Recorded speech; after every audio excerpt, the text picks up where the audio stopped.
আজকে বাড়িতে পাঁপড় পিঠা বানাচ্ছি, তাই কাইগুলোকে রং দিয়ে গুলে নিচ্ছি ভালো করে। চাউলের গুঁড়াকে পানি দিয়ে পাতলা করে মাখা যাবে না, ঘন করে মাখাতে হবে। এখন একটি কাগজ বিছিয়ে চামচের সাহায্যে পরিমাণ মতো দিয়ে চেপে চেপে গোল করে বানিয়ে নিতে হবে।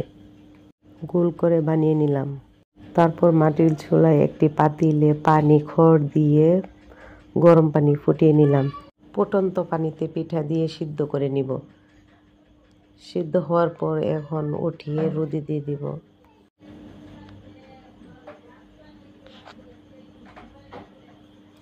এখন নিয়ে যাচ্ছি রোদে দেওয়ার জন্য।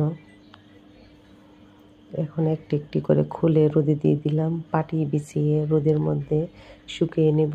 ভালো করে মচমচ হওয়ার পর উঠিয়ে নেব। অনেকগুলো পাঁপড় বানানো হয়েছে, অনেক সুন্দর হয়েছে পাঁপড় বানানো। আল্লাহ হাফেজ।